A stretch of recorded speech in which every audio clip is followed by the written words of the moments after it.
get deep. Going deep. Chad and JT.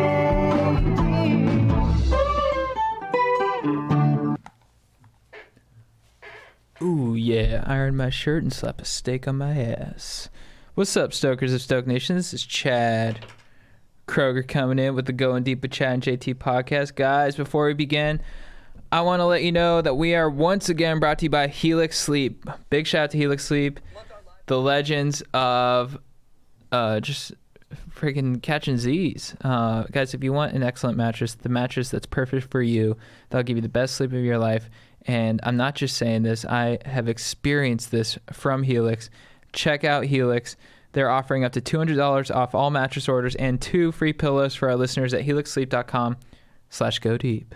And we are also, of course, brought to you by the legends at Manscaped. Manscaped, thank you so much for keeping our trims pewed, for looking after our hogs, for making sure that our dinkles are looking fresh and clean, because St. Patty's Day is right around the bend, guys, and you're going to want to have fresh pubes for, that special holiday, because if you're not wearing green, imagine what they'll say when they realize your pubes aren't in check. Will you even be able to day drink? Probably not. So make sure you get your pubes in order for St. Patrick's Day with the code GODEEP at manscaped.com for 20% off and free shipping. That's GODEEP at manscaped.com. And I'm here with my compadre, Jean Thomas. What up? Boom clap, Stokers.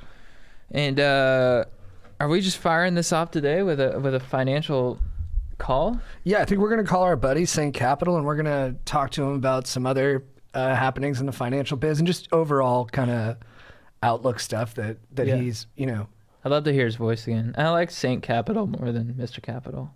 Oh, did I just change it? Yeah, but I like it. I like where you're headed. Yeah, I think it is better. Because he is sort of the holy ghost of the financial sector. Yeah. And I think he said he had some juicy stuff on what we're going to talk about today. Oh, nice. So here we go.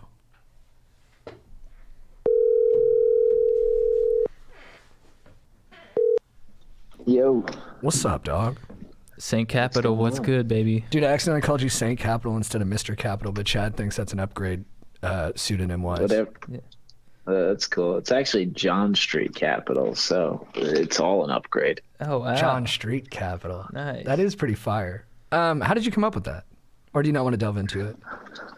I live there, and my buddies and I started an LLC to start investing together, so really unoriginal, but stuck ever since.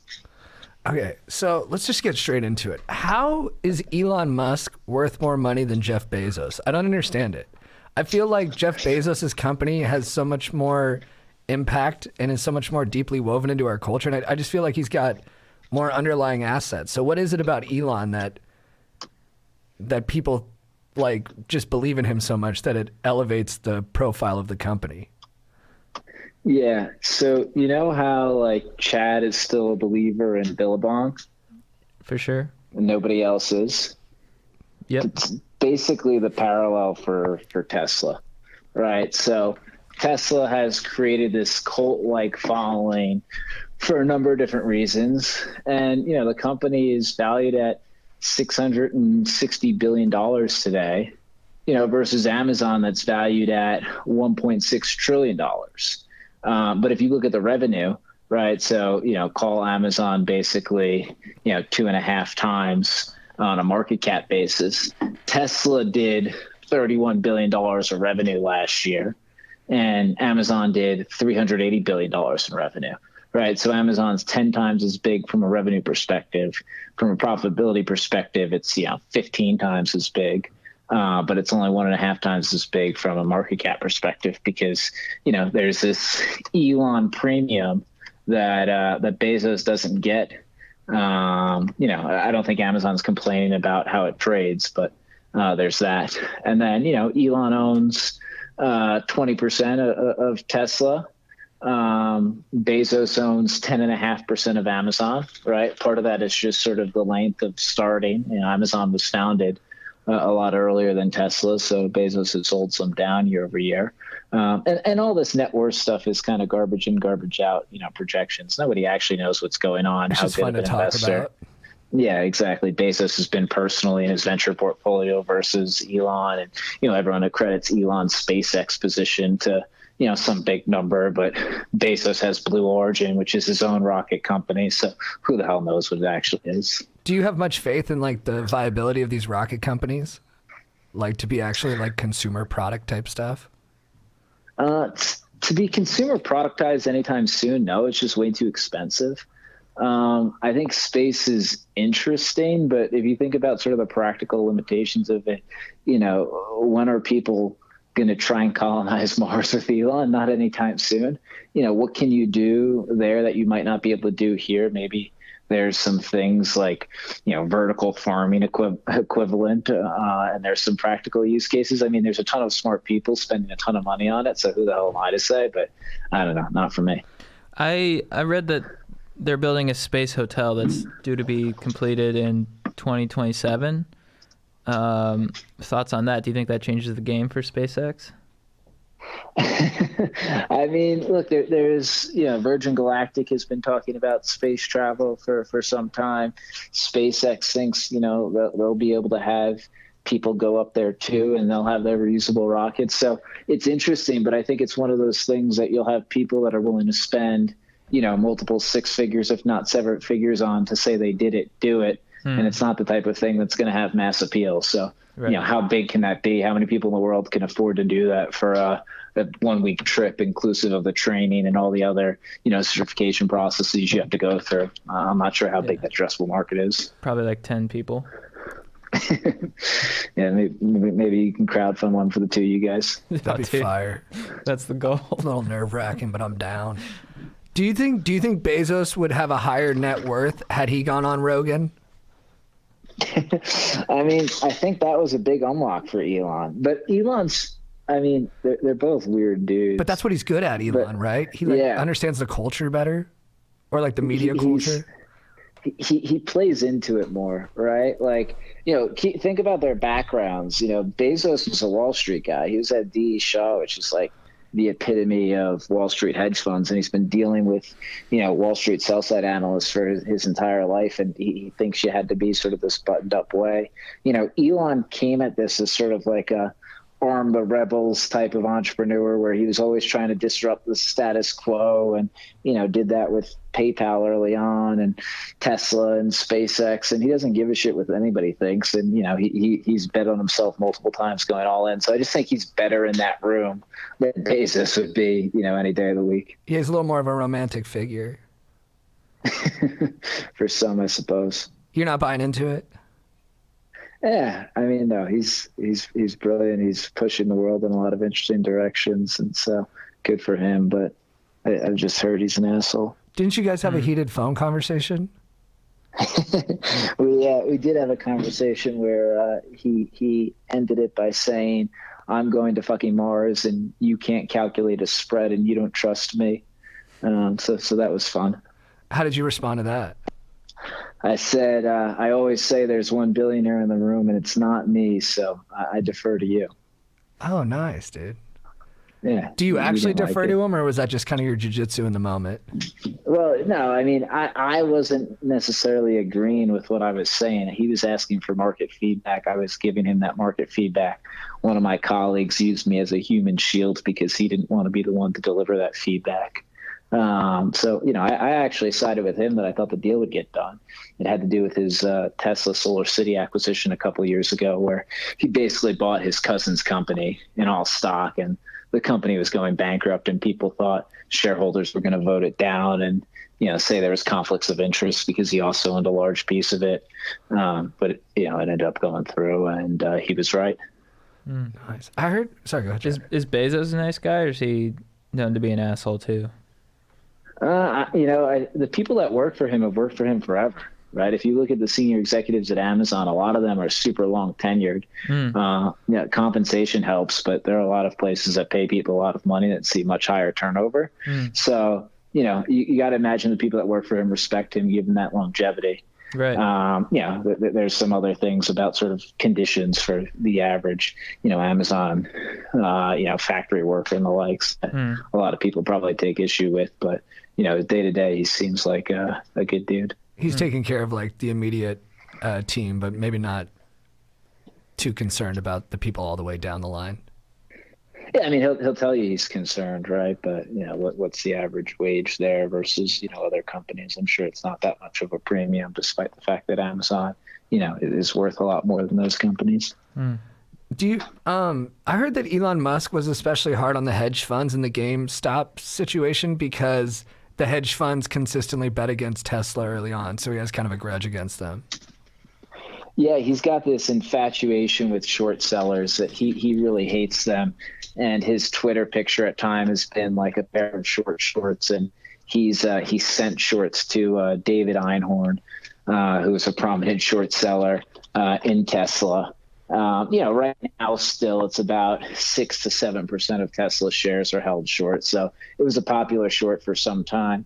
What I think Elon fails to appreciate is, if you're right and you have this big short base, that only helps propel your stock higher, like we saw in a microcosm with GameStop and AMC. So if anything, those shorts have to become net buyers of your stock a lot higher. If you're right. So I don't think his hate is warranted, but yeah, he's not a fan. What about Dogecoin? Yeah, I want to know about Doge. I'm thinking about becoming a Dogecoin guy, so. Yeah, look, Elon apparently really bought some of that as a joke for his son, and everything the guy touches turns to gold. So why not Dogecoin? It was built entirely to be a joke, but today it has a $6.5 billion market cap, and Elon tweeted about it, and it was trading under a penny. And, now it's trading at 5 cents. So it's up over 5x since he tweeted about it last month. So, if you followed Elon in, you would have been good to go. Nice. Oh, how much, what's his son's name again? E equals MC X. squared? Oh, Yeah. X. How much Dogecoin does X have? Negative B plus or minus. Yeah, I 4A can't all pronounce it. It's like two. XAEA 12. Yeah. It's a quadratic formula. He's probably got more Dogecoin than us collectively on this phone have dollars. So he's probably doing pretty well. Nice. What if he sucks at math? Is he good at math?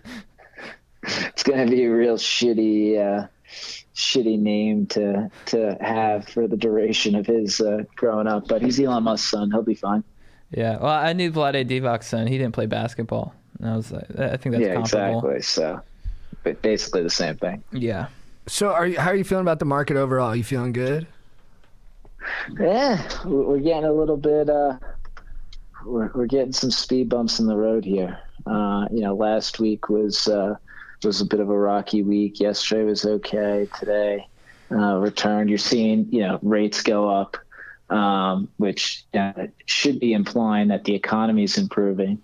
But risk assets right now have a negative correlation with rates, particularly those like further south the risk curves, a lot of like high growth tech stocks that people have been invested in. So we'll see. The Fed has to do a really interesting juggling act here over the next couple of months to, let rates normalize and continue to assuage concerns. But, given all the progress we have on the vaccine front, the fact that it looks like we're going to have another $1.9 trillion of stimulus, and the fact that everyone's, ready for reopening, I think, we're higher 12 months from now. What does that path look like? I don't know.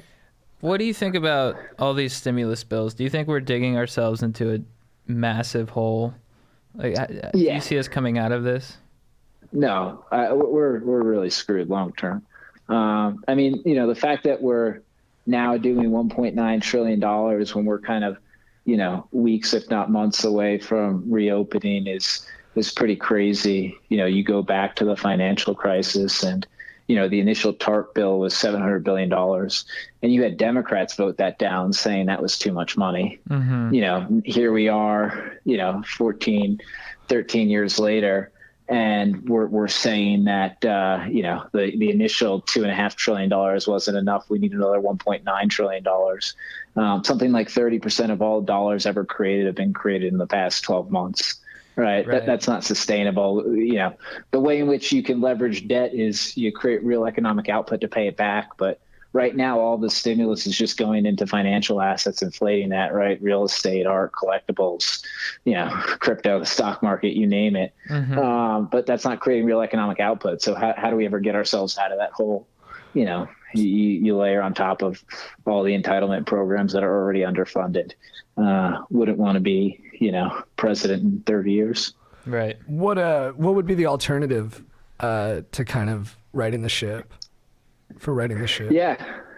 I mean, you're stuck between a rock and a hard place. There's no easy answers. I think we probably could have done less on both stimulus packages and earmark the capital in a more efficient way, right? If you looked at the initial CARES Act, so much of it was, the typical misappropriation of funds from Congress and, tens of millions of dollars for statue creation and cleanup and, housing supplies for congressmen and women and, hundreds of millions of dollars earmarked for things that had absolutely nothing to do with the pandemic. And, had you put that to good fiscal use, like infrastructure and kind of redomestication of supply chain and education, that has a chance to turn into economic output in the future. But, per usual, we kind of bastardized it.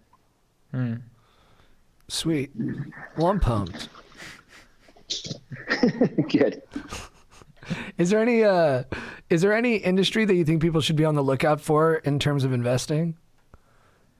Look, I think in a world in which asset prices have to continue to inflate, owning high quality, like critically important technology stocks that have pricing power is interesting. I think. What's an example of that? Companies like a Google or a Salesforce or something like that, where they can continue to raise prices and they're mission critical, for a lot of businesses that either depend on them or consumers that depend on them. They're not sexy stock picks because everybody knows them, but I think those are businesses that continue to outperform.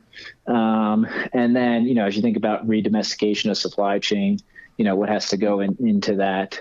You really start to think about all things kind of climate change related and, automation related that I think will be interesting and, be brought back here and require a lot of money, but a lot of spend from companies. Nice.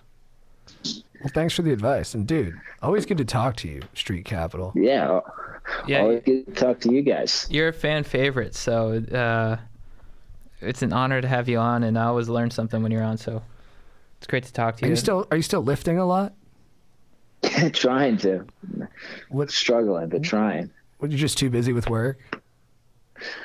Too busy with this pandemic. The gyms were closed for so long. Right. Body weight stuff. I don't have a nice at-home setup like you. Thanks, man.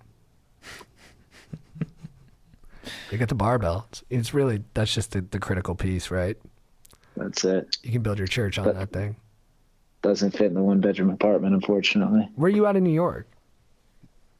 Down in Tribeca. Nice. Robert De Niro country. Exactly. We're right down the block. If you saw De Niro, would you say something? Probably not. Who's someone you would have to say something to? Steve Nash lived there for a while. I went up to him when I saw him leaving Whole Foods just because he's the man. What'd you say to him? Steve Nash just said I was a big fan. That's awesome. And he should go to the Knicks. He didn't heed my advice probably for the better of his career. Yeah, he landed close, though. He's right down the street. Yeah, no, I mean, this was years ago when he was still playing, but yeah. I'm happy with Thibodeau, though, as opposed to Nash as a coach, so no complaints there. Yeah. You got Derrick Rose over there. It's like, I mean, if this was 2007, you guys would be the favorites. Hey, we're fourth in the East right now. Are you really? Third time over 500 this late in the season, the past 20 years. Watch out. I had no idea. Wow, I didn't know you guys were performing. No one's really talking about it.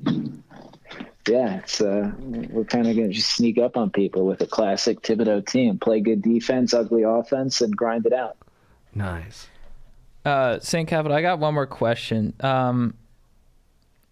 Board shorts, I think they're pretty much impervious to market fluctuations. Yeah, I don't see them getting any replaced in any way unless. I feel like board shorts will be around maybe longer than oil. What do you think? Yeah, I mean, look, I think if you believe in electric vehicles, then I probably bet on board shorts long term versus oil. Sweet. That's a bet I'd make. Sweet. Thanks. Yeah, they're not. Board shorts aren't fungible. Exactly. They're super scarce. Just start creating a line of one-of-ones and sell them and say they're a store value. Oh, yeah. What do you think about this Nike lady who had to step down because her kid was reselling the products? I think if they really took a look at like half their, employees, they all do the same thing. It's a dirty biz. Everything's a dirty biz. Everyone's trying to get in on those sneaker drops. Yeah. All right, dude. Well, it's good talking to you. We'll probably call you in a week or two and just keep us posted, man. Yeah. Great chatting with All you. right, guys. Have a good one. Yeah, you too, man. Later, brother. Man, he really is the sensei. Yeah, he's great. The sensei of cash. He just says words in such a nice flow. Yeah. I catch every third one, but it's just like music. I mean, he can use the word like reallocate so seamlessly. Yeah, we got to redomesticate supply chains, which could have Yeah. a actual positive economic output in the next couple decades. But if we don't do that, I mean, the Fed's in real trouble. Yeah. Right on. My goal is to get this podcast to a point where that's how we talk the entire time. That'd be amazing. Yeah. That'd be cool. Be like NPR's Planet Money, but we're swinging for the other side. For sure. I should bring the boys in here. Yeah. Guys, if you thought that was the whole pod, you were sorely mistaken. We got some heavy hitters coming in right now. We got Strider Wilson and Joe Marrese. Ooh, ooh. Oh, wait. Can I get the horn? Let me get that horn sound Boost effect. it. Hit it. Let me get these guys.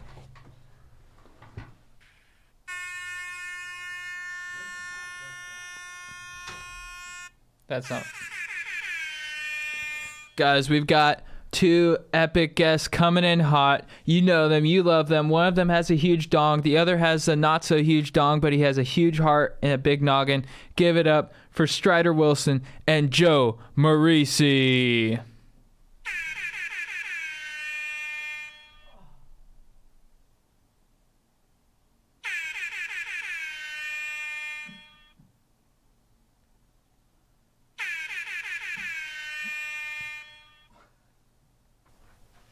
You're sitting over there now?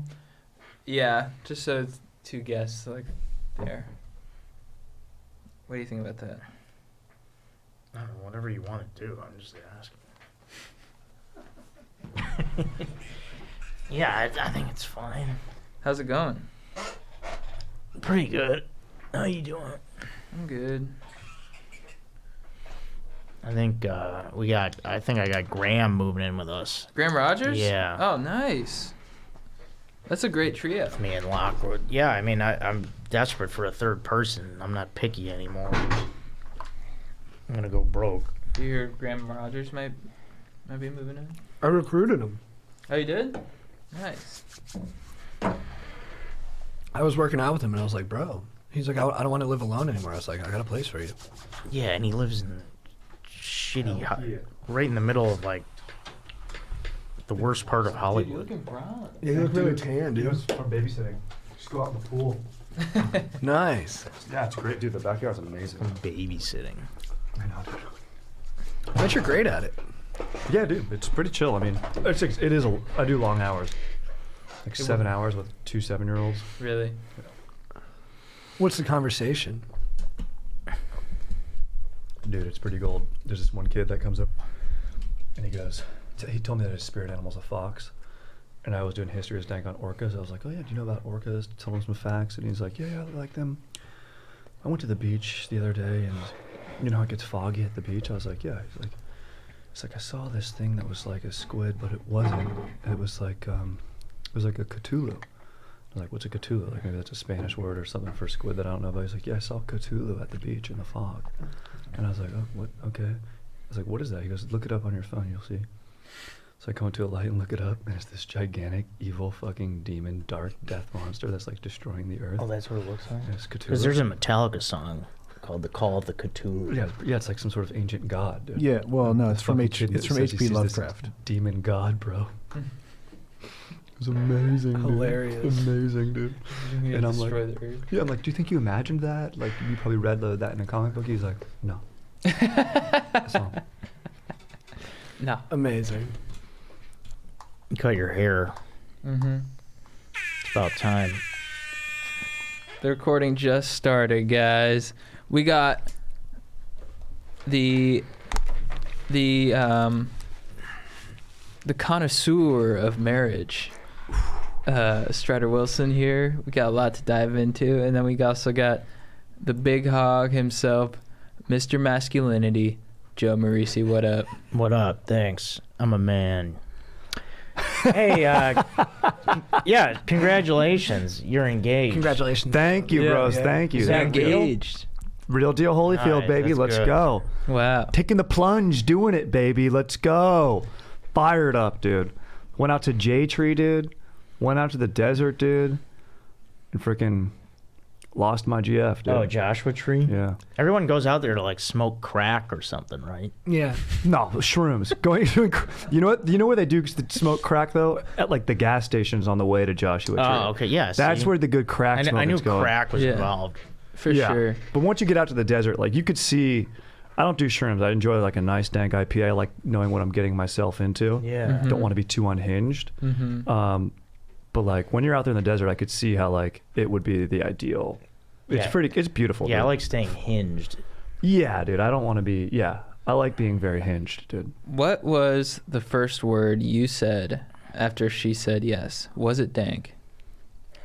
Dude, I was feeling dude. very dank, but I was like, went down. First of all, like I had a plan. I didn't like tell myself where I was gonna say like, oh, you're like get on a knee and be like, would you make me the happiest man, or like you're my freaking rock, and I freaking would like to grow organically. I was like, I like had an idea of things that I've heard in movies or would say, and I was like, well, you know what? In the moment, I'm just gonna like, it's gonna come to me. And like it definitely didn't. Like I was like getting down on a knee and like stuttering while I did. I was like, I'd be forever with you, so much togetherness that forever I'd be so grateful that I love you. Then would you be marrying me now? And she was like, oh, Strider, like that's so nice. And then she was like, of course. And then like I didn't even put the ring straight on her finger. Like we just kind of freaking smooched, did a little mac and cheese session right there. Nice, dude. And, yeah, Nice. legit. And then afterwards, I was like, well, Did the she's- kiss feel different? it felt very nice. It felt very loving. I could feel the joy. Yeah, you could feel it. Yeah, you could definitely feel it. Wow. Yeah, That's cool. it was great, dude. It was great, and our Yeah, lips were that's dry because cool. it was windy as fuck. So I was out there the definitely felt weekend that. before, windiest weekend of the year. 60 mile an hour winds, you're just ripping, dude. Yeah, bro, we were in 30, and I was Yeah. like 60. That's insane. We were outside just like trying to chill by a fire. You're literally like, I'm like, this is like dangerous. That's like a Dude, yeah, tornado. Like I'm like, one of these logs is gonna come out on the fire and like light us on fire. Dude, hilarious. Dude, I just picture I heard like you slipping on the ring, just going freaking dank. Dude, I did. Yeah. To myself, I did. Honestly, I would say it like, because we got a nice jacuzzi. Look, we didn't do Joshua Tree like camping style. People that do go do that, get after it, dude. Get in your van, do it. More power to you, dude. Respect. I need Wi-Fi, dude. I need the hot tub, dude. That was like a highlight for us. Like, as soon as she saw the hot tub, dude, and it had jets, let's go, dude. We just posted up, had a little rosé, sipping that, and then she had the ring on. She took it off because she didn't want to get stuck in the jet, so we put it out on the little deck, dude. And just looking at that thing, just freaking glistening in the dank stars out in J Tree because there's a lot of dank stars. The stars are beautiful. It's unreal, They look dude. so close. Yeah. Dude, it's like those are there right now in LA. You just can't see them, dude. Yeah. It's fucking whack, dude. But yeah, man, it was, Isn't it interesting in LA? Everyone's trying to be a star, but you can't see the stars. Whoa. I could see 'em. dude. Joe, That stay was out fucking of this. beautiful. You know, I thought about it this whole time. I'm so stoked right now. Dude, I just picture you in that jacuzzi, Oh, yeah. post engagement, post proposal, chest hair out, the jets hitting you just right, so you're just like your chest hair is just vibrating enough, and you're just standing there, just and your fiance just looking at you like that's my husband. And you're just That's right. That's my man. like James Bond. We would do that. Dude, it was the best. We'd Yeah. look at it, we go, we're getting married. This is crazy. I was like, I know. We've been dating a long ass time. Yeah. So it was a long time of coming. It wasn't one of those engagements of like, is she going to say yes or no? Like we talked about it. We, freaking open. You did honest say you were communication. nervous, though. You said you did have that rogue thought, like, what if she says no? Oh, 100%. Or like I was doing it wrong, or like she hated the way that like I did it. Oh, Because I had yeah. to change it a few times due to COVID, dude. Love saying that phrase, dude. Anytime something Yeah. goes wrong, I'm due to COVID, dude. And so like had to alter the plan. So I was like, is she going to be happy with this plan? And she was, dude. And yeah, dude, baby, that jacuzzi, the jets were hitting me just right, dude. Fucking so nice, dude. Enjoyed ourselves. And then she went to bed, and I'm a bit of a night owl, so I stayed up and watched a little movie with Like Liam Call of Duty? Neeson. No, dude, I should have brought the box. I was like, Yeah, you just fuck. strap on the headphones. What would really make this engagement amazing is I could play some Xbox real quick. You guys want to get a bounty? Yeah, dude. All right, babe. Good night. Just play Shipment by myself. Everyone's asleep, dude. Take out Yeah. 13-year-olds. Yeah. But dude, it was a beautiful moment. So fired up, dude. Wedding's gonna be I want it to be a rager. We want it to be a rager. So probably summer 2022, dude. Clear a weekend. Probably sometime in July. No date set Perfect. yet. We're just enjoying the engagement. We're chilling Yeah, right now. summer dude. wedding's the way to go. Yeah. I want it to be casual too. I'll maybe do tacos, dude. We've been talking about that. Just have a fire DJ, dude. Dance Where floor. are you going to do it location-wise? Probably SoCal. Really? Yeah, Oh, you keeping it SoCal? San she's got Diego, maybe? Yeah, we're looking San Diego, Santa Barbara, LA, whatever. But Solvang? Not Solvang. No, not Solvang. Although I love Solvang. Actually, maybe Solvang. But the lady doesn't want to do it there. No. And it's maybe pricey too. The vineyards are pretty. Right. Oh, Legit. yeah. They gouge you. Mm-hmm. We don't want to blow our load on a location. We just want something that's got room, dude. Mhm. And then blow our load on like probably just IPAs. I want high class IPAs. Mhm. I want top quality DJ. Maybe our boy DJ A-Bomb. I want maybe Yeah, like to you hire kill a it. dance team. You know? got to get some cool food too. My brother had pigs in a blanket at his wedding. See, that's It's great. a game changer. Yeah, I'm Sure, not that's like. good.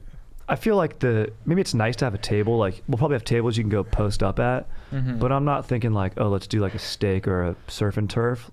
Although I do get fired up on that, but I'm like, come on, that's more for like grandpa's birthday or something. Mhm. This I want good, dank, quick eats. Get something in you, fuel your buzz, fuel your tilt, whatever you're doing, and just go rage. Love that. That's your vibe. Couple speeches. How many people? Yeah. Hopefully, I'm as many as I can get, dude. I want to. You want? I want to try to get $150, Nice. maybe Nice. $125. See who shows up. Sweet. All the boys. Told my GF immediately, my dank fiance. I was like, dude, hopefully you can find 20 ladies because the entire fantasy league's gonna be in the freaking batch party, dude. And there's co-managers and shit, dude. Hopefully you can. That's going to be Yeah. a great bachelor party. It's epic. And it's you- got to be Vegas. Yeah, dude. Because you're a Vegas guy. We talked and you're like, dude. I was like, I don't know, dude. Maybe Tahoe could be nice, dude. I enjoy nature, dude. You're like, dude, you love Vegas. And I go, dude, you're freaking just absolutely right, bro. The How many Top times golf. have you been to Vegas? I think I'm at 28 times right now in my life. 28. I've Been been to there a Vegas lot, too, 28 yeah. times, yeah. What's your go-to hotel? I've actually mixed it up a lot. Probably the Palazzo is where I've stayed the most, but honestly, I've had the most fun at the Cosmo. Like as of late, Cosmo. The Cosmos. That's the, sort of the inn hotel right now. That's like the posh. Yeah. That's Yeah. That's Yeah, where we you go. had a if you good wanna- time there. Yeah. I've stayed at the Flamingo. Not great. There was like shoe prints on the ceiling. People were doing some weird Yeah, boning. it's an old one. Shoe prints on the Yeah, I ceiling? don't know how. It was like 12-foot ceilings. Like maybe someone did like one of those worm or what are those things called? Centipedes. Yeah. Yeah, A human centipede. yeah. I could see that at the Flamingo. I think it's gone down. Yeah, for sure. Reggie Just and I- like a vertical. Sorry, like a vertical human centipede. Yeah. That makes sense. Hmm. With Velcro. Or maybe they magnetize the room the way they do that carnival ride where Oh, you yeah. can like Right. turn upside down on it. Oh yeah, like the G-force one. Yeah. That'd be interesting to bone like that because you'd really penetrate. Oh, you Oh, could do yeah. it. Like you'd be like, and like just fucking Yeah. don't catch Joe in there. Yeah, I won't. Joe, think- what's up, dude? Not much. Trying to interject with something. It's tough. Yeah, it's like an improv. Yeah, well, dude, just get class. engaged. Then people will ask you tons of cues, dude. Well, the last thing we were talking about kind of died out there. What's up? The whole Vegas talk, and then No. Oh, let's go you back. lost me give with it- the ceiling thing. I lost you. Sorry. That was my fault. I brought up the centipede. Chad sat in my back. Here, let's Appreciate that. Let's rewind to pre-ceiling. What are you? I like Vegas. You're I've a been to Vegas Vegas guy. a lot. Yeah. Joe dominates Vegas. I feel like. Yeah, I used to have a good time there. You have a good presence there. Kevin's wedding, right? You had a good time? Yeah, that was a lot of fun. You hooked up with somebody? Yeah, Caesar's Palace, great hotel as well. Who'd you hook up with? I didn't. You did. You made out with I somebody. can't talk about it. That's cool. I respect that. For sure. We did some work today. We did some moving. Yeah, I'm done with the moving. Someone hired you to help them move, and then you had to call me to help you help them move. Yeah. Because we had to lift like Abraham Lincoln's chest. Dresser? Yeah, I mean Yeah. the thing was like, yeah, that thing looks like it's from the 1700s. Joe picked it up for 3 seconds, puts it down, and goes, "We can't do it." Yeah. The guy Danny's like, "We have to do it." I was like, "Joe, we got to do it." And then Joe goes, "It's not happening." Yeah. Sat down. Because there's nothing, because I want my hands, you know, because it's one of these things where it's a dresser where the bottom is just completely flat. So if your hand's underneath it, you can't put it down without yeah. smashing Right. your hand. Right. There's You have to nothing- let it drop. Yeah, there's nothing that like, you know, there's nothing that indents it all. Like you can grab it and then set it down. Yeah, it's your hand's at risk of smashing because the thing weighs about 8 billion pounds. It is scary bringing something upstairs that's heavy. You're like, look, if one person slips and falls here, like, I'll die. I'll die helping my friend move, which is kind of Yeah. a tough way to go. Yeah. Just a dresser trampling you down the Yeah, stairs. I mean, tomorrow I'm going to be done. I mean, I could already feel it now. Yeah, my shoulder's a little sore. I had a coffee and it didn't do anything. Really? Yeah. Moving is a better workout, is better for functional strength than weightlifting. Because with weightlifting, you're just always doing kind of the same controlled plane of movement. And with Right. like moving, you're like hucking it up over your shoulder and like pushing from your neck. And Yeah. All different muscles involved. The dolly, dude. When movers, dolly's when you legit. see movers have a dolly, like you see a movie and you're like, this guy's too skinny. This guy's gaunt. Dude. This guy, you know, probably worships Cthulhu. And you're like, this guy's not moving shit. He's not moving my couch. Kidding me? Living spaces? No chance. Yeah. My credenza? Pff, good fucking luck. Then he rolls into a dolly. Game changer, dude. It truly, like that oak chest, all you would have had to do is slide the dolly under it, leverage a little bit, get 2 guys to guide it, fucking ratchet that thing in there. Well, yeah, we needed some kind of straps, that's at what a you were time. calling for. Joe was saying, he's like, we need straps. bigger dolly. I came over barefoot too to help move. Yeah. Moving barefoot. You know what? Just didn't That's even think about it. Well, that's how Yeah. you live. living on the edge. Yeah. That's legit. Yeah, dude. The fact that you lift barefoot is impressive. I appreciate that. Primal. You're in touch with Pachamama. I need my heels into the earth, Mm-hmm. getting that seismic force. Yeah. I mean, I'm going to up Connected. my rates next time people want me to move. What's your going rate? It's now it's going to be $30 an hour. Good stuff. Yeah. What was your rate before? It's 20. Nice. Nice. I'm going all the way up to 30 now because I'm getting tired. Yeah. Do you have like a little spiel if the same person asks you to move and you up the rate? What are you gonna tell them? I'm gonna say, you know, I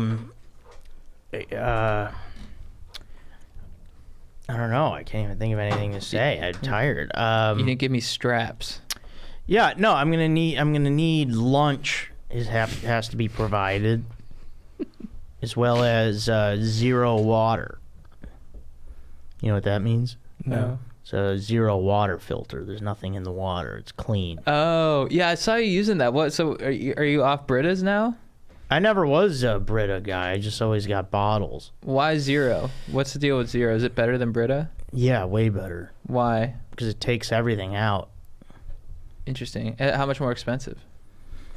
It's not. It's cheap. It's like $20-$30 depending on what size you want. Oh, should I switch to 0? I have a Brita right now. Yeah, I would because it comes with a thing where you can measure the water too. Did Lockwood bring that over? No, I bought it. Oh, so this is like a real switch for you. Yeah, because I'm done wasting. I was collecting too much plastic waste, Wow. and then and the water's phenomenal. Yeah. And they should give you a thing that measures the things in the water. Oh, like how clean it is? Yeah. The purity? That's cool. Like the tap water here is like 250 something. What's that, like chlorine units or Yeah, something? like a bunch of whatever stuff. Yeah. bunch of shit. Yeah. It's bad. That's like probably the worst in the country. Yeah, I think that's pretty. Yeah, that's pretty bad. For the tap water here? Mm-hmm. Wow. Oh, no, I don't. I mean, is it? every building has a sign on it that's like, hey, our water here might kill you. Just so Totally. you know. Yeah. When I first saw that, I was so shocked, and then you see it everywhere, and you get over it. Yeah, it's so bad. That Prop 65. Dude. Yeah. I don't think Britas even do much. Yeah, maybe I should switch because I have Brita and I'm like, I don't think it's doing much. You can but- taste the difference. I mean, this water. Really? Yeah. What if you boil water? Doesn't that kill the stuff? Mm-hmm. I don't know. Oh, chemicals? I don't know if it takes like chlorine out. Yeah, it must. I hope so. Must do something. When I make my coffee, I don't use my filtered water because like I just imagine dudes in the do. woods Yeah. and they like kill germs that way, but Totally. maybe they can't kill chemicals that way. Yeah, I just realized the ice cubes I make are from the tap. Yeah, Oh, I yeah, so started. that's the I same. started using the zero. I for use that, filtered too. water Yeah. for my ice. I should do that. You know what I do? What's up? Heat up the filtered water, then freeze it. Gives you that nice clear ice effect. Ooh. Yes, treat yourself to something gourmet at home. Yeah. You know? That's legit. Yeah, because that's like how you get the clear ice. I mean, you should ideally have a machine that like heats water, then immediately puts it in the cold fucking whatever, and then that's how you get clear ice. Instead of like white ice. I Mhm. kind of like white ice. Yeah. It's kind of nice. I wish I could make my own sort of like chunky, like little cubed ice. You know what I mean? Oh yeah, That's the best when you get like a nice on like a hot coffee summer bean, day. coffee bean ice. A coffee bean ice, but with like a Coca-Cola. Crushed ice. Ooh. Yeah. Nice. The best. What was I gonna? Joe. I forget. Zero something. Oh yeah, I've been trying to eat organic. Oh, nice. Been trying yeah. to make that switch. I was always kind of like, oh, who cares? But then I read a book on it, and I was like, yeah, I should clean it up. Yeah, it's great. That's got to make a difference. And I think the more you either pay now or you pay later. Totally, it's preventative. Yeah, I that's guess what they you're say. saving yourself the doctor's bill down the road. Right. Yeah. Health For is sure. wealth. Yeah. Amen. An ounce of prevention is worth a lot of intervention, or something like that. They say. Dang. Forget what it is, Yeah. Close tight. though. but yeah, something like But that. I get the message. There's- for sure. There's some guy listening right now who said it to himself, and he knows what I'm talking about. Yeah, And to you, I say, what up? but probably less of those people than you think. Totally. Sometimes I'll say a word wrong on the podcast. I'm like, oh, I'm gonna get called out for that for sure, and no one says anything. Nice. Really? Yeah, But you gotta say you say it with confidence. I said sandbagging wring the other day. How'd you say it? I said sandbagging was when like someone talks shit about you to somebody else to make you look bad. That's not what sandbagging Really? is. Sandbagging is when you falsely make yourself seem worse than you are. Is it? Like in golf, sandbagging Yeah. son of a bitch. Yeah. Yeah, that's the phrase I know. Oh. Sandbagging son of a bitch. And I That's feel- in From, golf? No, that's from it's from Wedding Crashers. Yeah, yeah. You sandbagging son of a bitch. Yeah. Oh, I Yeah. had no idea. But I hear it on the golf course a lot where it's like a dude will be like, oh, I'm an 18 handicap. Then hole number 3 happens and the guy's a fucking scratch golfer and he's a sandbagger. Mm-hmm. When you pretend that you're terrible at basketball just so you can beat your cousin one-on-one, you sandbag her. Yeah, I've done that to. It's like what they do in Right. White Men Can't Jump. That's a great example. Yeah. Yeah, Yeah. that's sandbagging. Yeah. Yeah. Is that a movie that needs a remake? I mean, I guess that's what they always say, but it's like, if it's good, then it's good. I don't know. What, No, I mean, Then whatever. do remakes work? So Ocean's 11 that worked. Yep, that worked. Stars Born worked. That's a Stars remake. Born. that's a great one. But it's what's the gap? Because the gap is The like, gap has to be significant. yeah, I feel like it has to be a generation. Like, I didn't even know A Star is Born originally was made. Right. And then I was like, whoa, it's a remake. Whereas, Yeah. like, I know White Men Can't Jump, a great movie, and I Yeah. know they're doing a remake. So, They're remaking Scarface. No. really? I feel like that might work, though. It's 40 years old. Yeah, that'll And work. then the one before that is 40 years old. So it's kind of like A Star is Born, where this is like the third iteration. Who's going to be There was You know a Scarface who wrote before it? the. Yeah, the James Cagney Coen movie. brothers. Oh, wow. the remake of Scarface? The Coen brothers. Dude, wrote it, Adam yeah. Driver's going to be excellent in it. Nice. Yeah.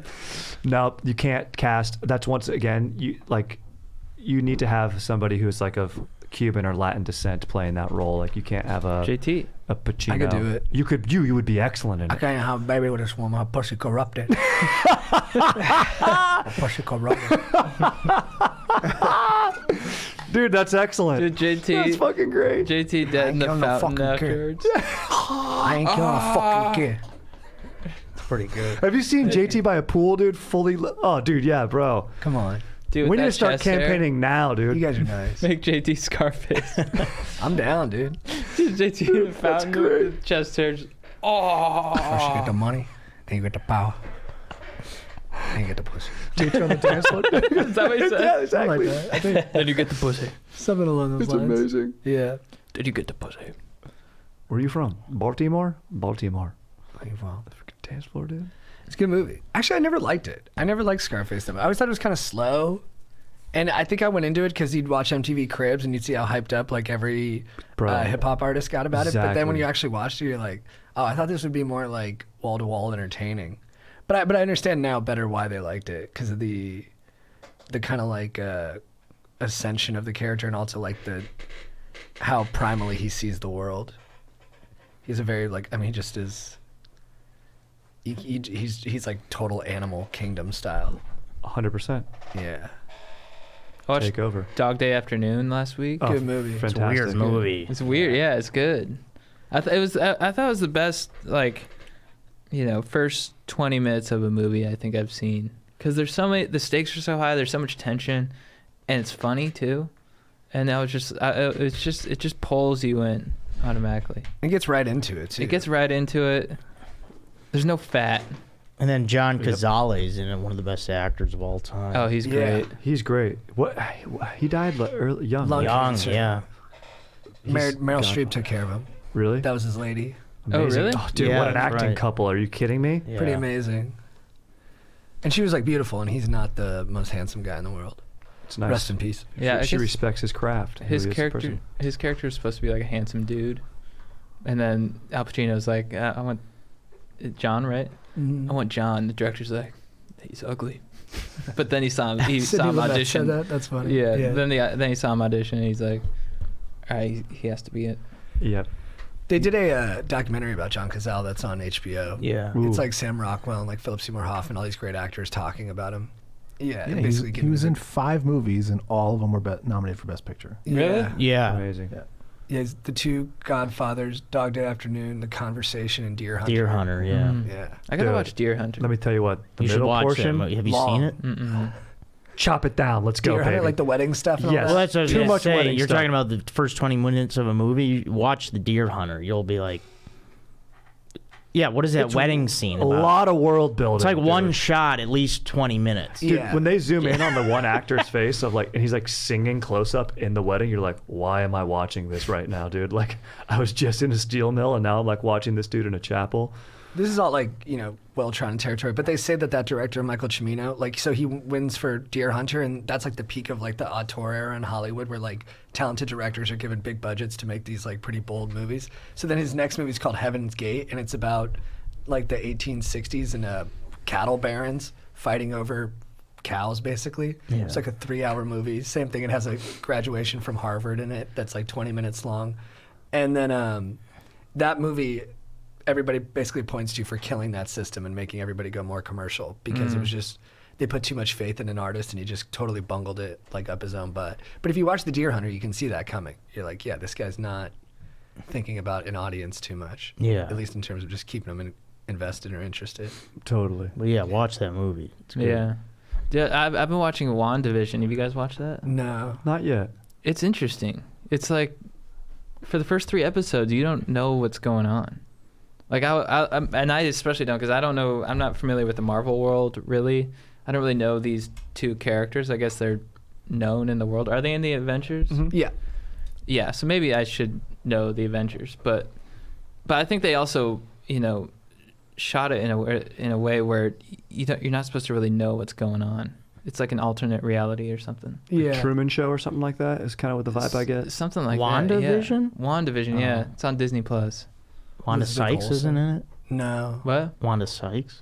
I thought that's what that was. Sorry. No, Elizabeth Olsen. Mm. Mary Kate and Ashley's younger sister. Yeah, she looks good. She's a great actress. She's good. Yeah. Yeah. Ingrid Goes West. She's excellent. That's a great movie. Yeah. I never finished it. Very good. It's good. It's dark, but good. What happens in the end? So she goes to Joshua Tree, and because she's obsessed with Aubrey Plaza. Aubrey No, Plaza's Plaza obsessed with her, sorry. is obsessed with Elizabeth Olsen's character, Mhm. and then she goes out to a cabin. She's wasted all of her money. She's like just wants to be close in proximity. They've figured out that she's all weird, and then she posts like it's really dark, and she's like, I'm thinking about killing myself and blah blah blah, and like puts it on social media. And then Ice Cube's son, or the guy who plays Ice Cube, that's his son, right? Yeah. He's the love interest in it, sees the message, goes out, saves her, and then a ton of Aubrey Plaza's fans like give her a ton of sympathy, and then like it sort of creates her identity that way. So it's like, by being this like crazy obsessive person, she got really validated through social media. So it's kind of like a dark message at the end. Like she got saved her life, but then like now her life is this, what's gonna end up, where's her character going with that? Yeah, how are you guys feeling about social media lately? Not crazy about it. You don't like it? Not really. Yeah. I mean, I'll look at it still, but yeah. Are you gonna do TikTok? No. It's good. Yeah, Or Clubhouse. I think Clubhouse. I think there's some. More it like could be fun. More like Club Sandwich. You know what I mean? Give me one of those. dude, amen, bro. Yeah, bring it back to the real, the tangible. I did a show on Clubhouse. It was Nice. interesting. I guess like 4,000 people were listening. You said pretty it was fun, awesome. right? Yeah, it was fun. It was fun. I think that the hosts were gracious. Like, where it's not like a Zoom show. They they can unmute themselves and laugh. So they would unmute and laugh, and that kept me going. It was like 8 minutes. So that was So it felt like a show, but it is also just like it's weird. Did you do it from your house? Like your house? Yeah, literally. Yeah, Pretty crazy. like from the couch, just doing a set. Yeah, just to your phone. Yeah, but like it's weird because like Elon Musk is on it, Bill Gates, the Robin Hood. I like all these people are, all these like big CEOs and all these like powerful people are like having discussions on there, which is really interesting. But What percentage of yourself do you think people really see from your social media? None of them see my DF. So, and that's a huge part of my life. That's at least 50%. So definitely, my dank fiance. Oh yeah. It's branding, social media. So yeah, I mean, it's definitely controlled. It's like the part that you want to see, and then people say things that they wouldn't say in public. I mean, I try to keep it as real as I can, but like, I definitely choose You what gotta have goes some on it. boundaries. That's just having boundaries, right? Totally, yeah. You got to have boundaries for sure. Yeah. So it gets out of hand. I mean, I'm grateful for it. Of like, it's for sharing the podcast that we do, and freaking, I do enjoy seeing like what friends are up to and stuff. But like, I'm not really engaging it. Like, I'm not DMing Dwayne Johnson. I've actually DM'd David Spade though. yeah, So, yeah, I validated his card. He got back to me. Oh, he Cool. did? Yeah, Nice. he's like, oh, cool, because he did a joke. Because I'd always like chat him up a little bit. He's very nice, and he's like, keep that tall, goofy dude away from my car, man. I don't want him dinging it up. And it was cool. He drives like a Land Rover, and he told us, he's like, yeah, I got this with Tommy Boy money. I still drive it. Yeah. It's cool. Yeah, you've I know at that the store. car. Yeah, Yeah, because he brings it to the store. yeah, and it's cool. I like it. I'm like, great this thing's- car. Yeah, it's awesome. I love it. And then I was at lunch, and he's like messing with the other valets. He's like, yeah, thank goodness that goofy tall guy with the hair didn't park my car this time. He's like, tell him I say later. I was like, all right, cool. And then I DM'd him. I was like, oh, dude. And he's like, yeah, what up, dude? that's I was cool. like, Yeah, want to it's- hang out, get dinner, Red Lobster, my treat? I think I love social media though. I do. Yeah, I man. do think I think if you follow me, you do know who I am, basically. I would agree with Yeah. that. We're one of the same most with honest me. guys I know. What's it? I'd say that same for me as well. That they know you, right? Yeah. Yeah. I don't think people see how hard I work out enough. Like if I post they like see that from me. if I post a clip of a workout, they'd be like, "You're working out hard." I'm like, "You don't know half of it, bro." Mm-hmm. There's just a little Yeah. sliver of it. Start Yeah. showing that maybe. Yeah. Yeah, dude, show him some more results. I don't know. Take the man. lid off, dude. I don't know. I kind of want to keep it in my back pocket, so if anyone tries to punk me, I'll be like, "Let's do sprints." Smart. Yeah, I do sprint sprints. too. That's the thing. You sprint? Yeah, I love it. It's tough to frame up sprinting on social media. Like, what platform? Like, if you're doing an Olympic lift with a lot of weight, it's Mhm. one shot. It's locked off. Mm-hmm. A sprint, I got to cover 40 yards. Can't you just run towards the camera? Pretty cool. But is it understood by the audience, really? Yeah, I've done Like that. your speed? I do 50. You got to get a cheetah or a 50 dog. Some for reference. I do 50-meter sprints in the outfield at the baseball field. Oh, you do it at Pan Pacific? Yeah, How much time does that take? Where there's like 15? I do 15 seconds. So I found this program that I do. You do 50-meter sprint, and then the first 3 sprints you go 60 to 90% of your max effort, and take 3-minute breaks in between. So I'll do 3 like that, and then 3 90 to 100% max effort. So Oh, nice. How long have you been doing that? about a month. The endorphin boost is out of this world, Yeah. right? It's the best. My ass is really hard. Really? Yeah. You got a nice ass. Yeah, you want to squeeze? Yeah. Can I feel it after? Yeah. You know Bring what's it good? over. Sprint in the sand. Go to the beach and sprint. Oh, it's nice. On Not the wet sand. I was going to say the wet. Dry sand. Yeah, but that's hard. Hell yeah. You'll watch your land sprint speed go up, dude. Or hills. I love sprinting hills. I think it's important I can't do that. to I don't want to. reach max speed. Richard Jeffrey. Yeah, no, I think going max output is important because you lose that as you get older. When You you're do. young, you're doing it all the time, and so your body's like pretty used to it. But as you get older, like you feel it mentally before you feel like physically. Like someone's like, "Hey, we need to like jump over this thing." You're like, "I don't know if I can jump over that anymore." But when you're young, you're always like, "Oh, can I jump over that fence? Can I jump over that table?" You're always testing that. Yep. And then once you get out of practice, it can become so mentally daunting that if you don't have the confidence to do it, your body's not going to be able to do it. Totally. You have to push. Hill sprints is. I did it with him once, and I almost passed out. They're great. I almost killed you. Yeah, forget it. Well, you just go up, and you take your time walking down, walk down backwards, catch your breath. As soon as you get to the bottom, No, I crank can't. it I up. couldn't catch my breath. Fighting, same thing. I was at the park working out Grady. Oh, you ran into us when me and Grady were working out Yeah. at the park. And then you and Kevin came by. After you guys left, we weightlifted a little more, and then Grady just looks at me and goes, "You want to wrestle?" No way. Oh, hell yeah. We strapped up, wrapped up, whatever you want to call it, strapped up. And he just pummeled me. He On was the like basketball court? No, on like the grass Yeah. right next to it. It was funny too. That comedian Veronica, I forgot how to say her last name, Audrey Stewart's girlfriend. Oh, yeah. She was there, and she like walks by me and Grady are having like this heart-to-heart conversation about relationships. Then she walks by again. We're like doing Olympic powerlifting. Then she walks by again, and we're literally wrestling on the ground. Nice. And then, but he pinned me super easily. Yeah, He's he like was a working. beast wrestler, Yeah, he's a though. big dude. Yeah, he's a isn't he? strong dude. Yeah, but I was like, man, I gotta pick it up. I gotta do more jujitsu or something. But I've been trying to get this jujitsu instructor to meet me, and dude, I literally had to message him the other day. I go, hey, bro, should I just start looking for somebody else? And then he goes, no, I've just been super busy. And then I go, okay, no worries. What about this day? No response. He's just like, You gotta find someone else. he's like a hot chick. Yeah. What if he's like, that was lesson number 1? Bella Brewster gave me his contact info. Yeah. And then I guess I gotta find somebody else. Yeah. But he was willing to do it at the park. That's why I liked him. So Oh, I wouldn't that's have to cool. go indoors with a bunch of other people. Yeah. Yeah. That's clutch. You got Hadouken that energy to another instructor. Yeah, that's true. I gotta let it go. It's just not meant to be. Yeah. He doesn't want to be together. Should we answer some questions? Yeah. Or should we do an ad first? Yeah. Guys, I'm interrupting this podcast to let you know once again that we are brought to you by Helix Sleep. Helix, what up, guys? If you're looking for the perfect night's sleep, if you're looking to sleep on cloud 9, just just a soft cloud of just goodness where you dream about, swimming in a river of chocolate and eating it, and then you get someone, Willy Wonka himself, puts whipped cream into your mouth, and then you're just like, I never want to wake up from this dream. It's so awesome.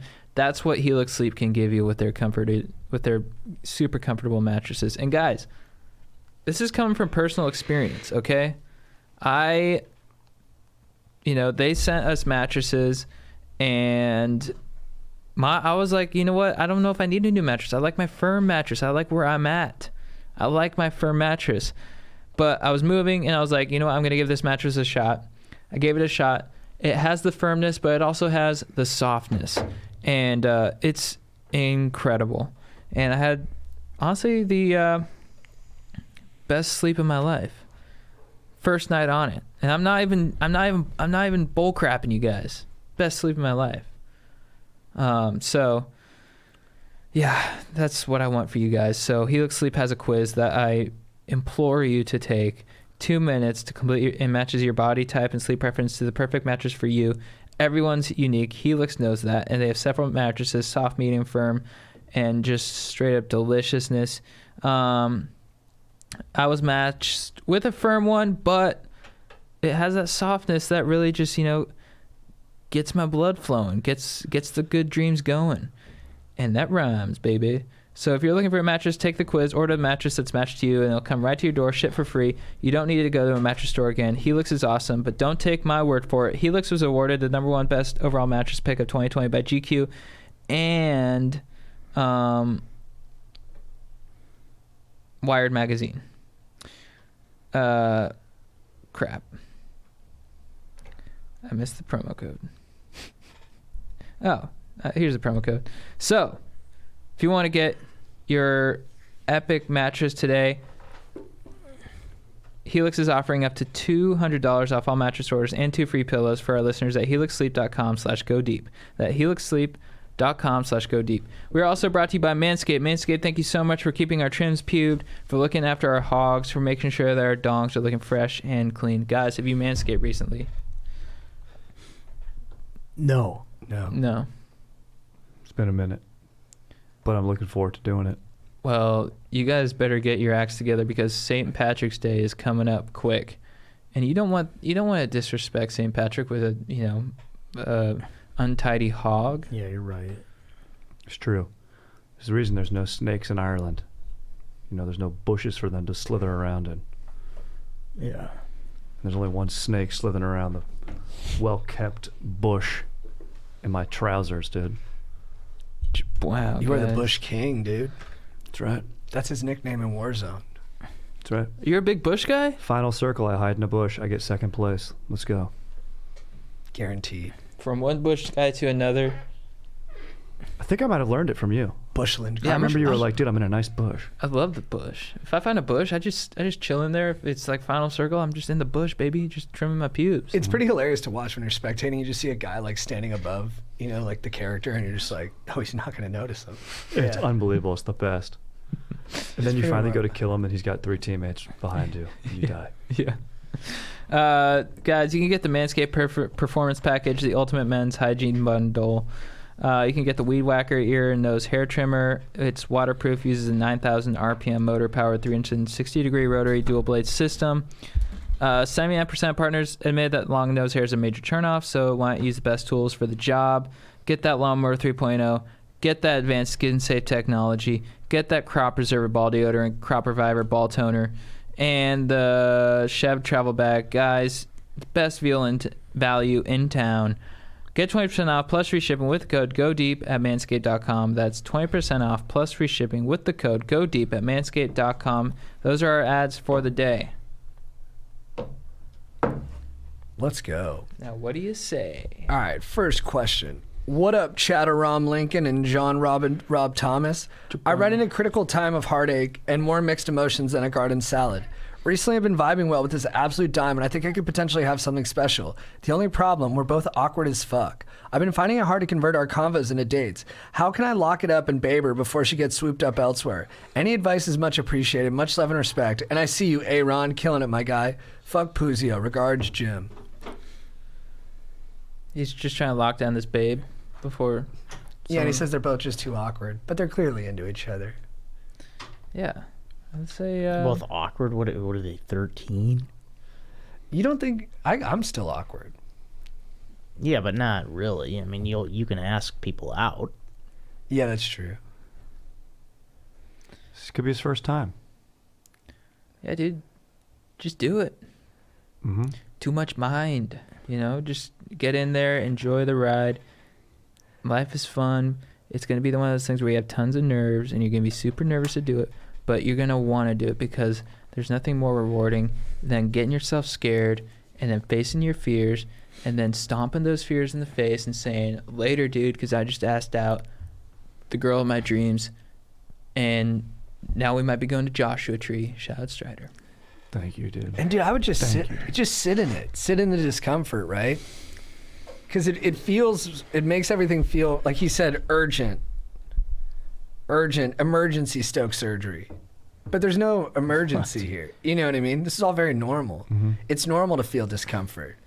And you just got to sit in it and realize that even though you're feeling it, the world doesn't know you're existing in it. So you just got to I don't know, whenever you feel, you'll just get a random burst of confidence, or maybe you won't, you just got to do it anyways.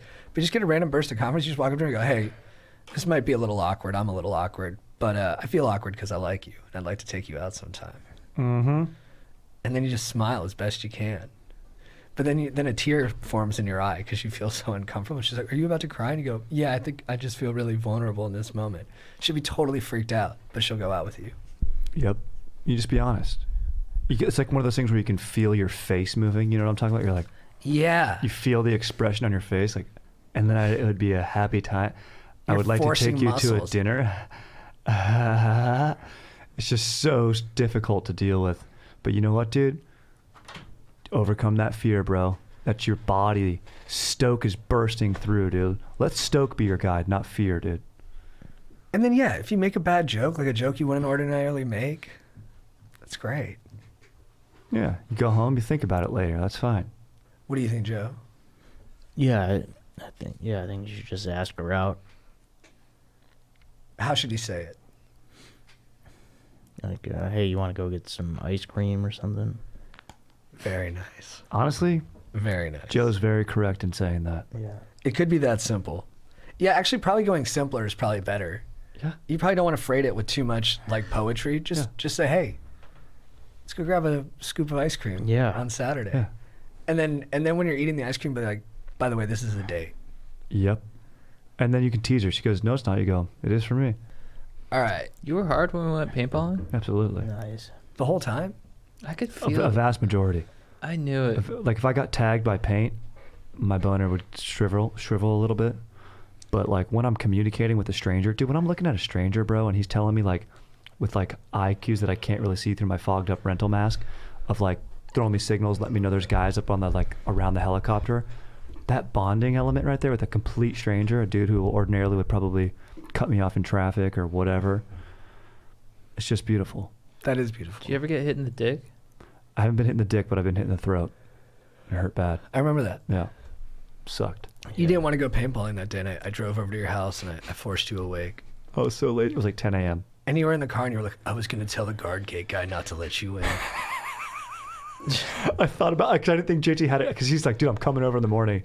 I'm like, "Dude, don't, bro, don't." He's like, "I'm coming over." And I thought about it once I hung up of like, should I take the extra step? And then I was like, JT's not coming over. And I walked into his room, and I went, "Get up. We're going paintballing." And then 6 hours later, he got like shot in the neck by some maniac who wasn't even playing by the rules. Like the guy was supposed to be out, but he just stayed in to torture people. Bro, he had no shirt on. And then Strider was like, "I got hit in the fucking neck. I told you I didn't want to do this shit." Playing with John Rambo. Seriously? What was the one time when our buddy showed up at your house and none of us wanted to? It was the reverse. We were supposed to go paintballing, and then like everyone just knew no one was gonna go. So Clinton and Ferrara both showed up at like 7 in the morning, and they knocked on my door. They're like, "We going paintballing?" I was like, "No, everybody's over it." And then I guess they were like, Clinton had brought over a paint grenade, and then him and Ferrara were like, "You want to go set this thing off?" They said they put it down on like a field.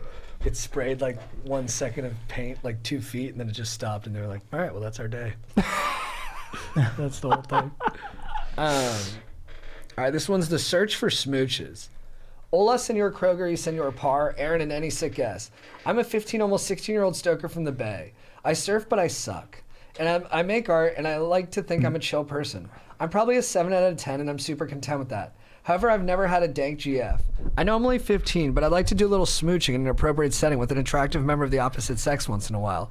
And this cute tizzle combined with the occasional depressive episode makes the desire to not be lonely grow larger than Joe's elephant trunk. Sorry if that was too intense of a description. I seem to be able to find cute and interesting girls who want to hang out, but there is one thing. For some reason, I cannot bring myself to talk to my mom about girls. My padre isn't in my life anymore, so I really don't have a male figure I'd talk to girls about or just being a young man with. And the idea of asking my mom to drive me to hang out with a girl I know from Snapchat seems like it isn't worth the awkward conversation. What do you guys think? Should I wait until next year to maybe find love in the halls of high school as a junior? Or should I stop being a little bitch and just be more open to my mom? Sorry for the long email, but I love you guys so much, and you feel like some older brother uncles that I can look up to and get advice from. Keep doing you, stay gold, pony boys. Oh, that's nice. Appreciate that, Wyatt. Dude, don't wait. Get in there. Your mom knows what's going on. She knows what you're thinking about. She knows that you have romantic interests, you know? Yeah, ask your mom. No, yeah, if there's nobody else there, if your dad's not there and you don't have any like older brothers, yeah, your mom's perfectly fine to. Yeah, she wants to talk to you about this. It's gonna be the best conversation ever. You guys are gonna reach a whole new level in your relation.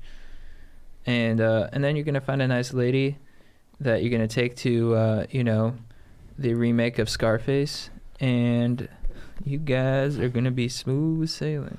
Yeah, and dude, I mean, you don't have to open up to her prematurely, but like if having her give you a lift to go meet someone, I mean, you need a lift.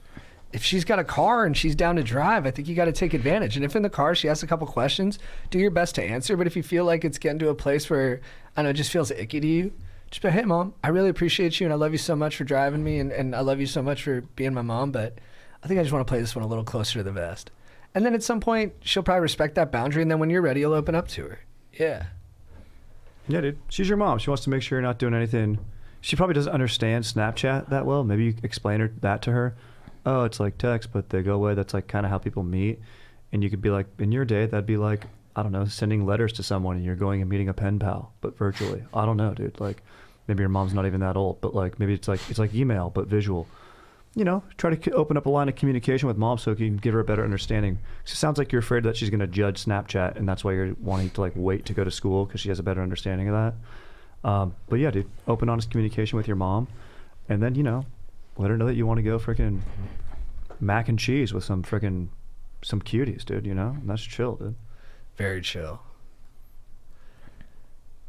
Definitely get out there and don't let. And you can talk to us about it. Keep emailing. Yeah. Yeah. Mm-hmm.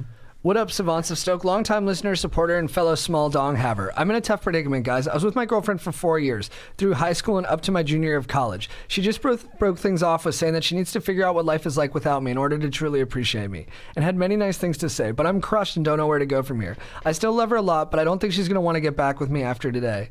I've never been super comfortable with the ice of having TP to be on my own, and 4 years with her is all I know. The ice of having TP. I've never been super comfortable with the idea, maybe, of having to be on my own after 4 years. Yeah, that sounds Yeah. right. Yeah. Isolation? Is he Oh, dating isolation? yeah, but he used a C. But that makes sense. Sorry for the long quest. Shout out my dogs, Malay and AI. They're my day one bros.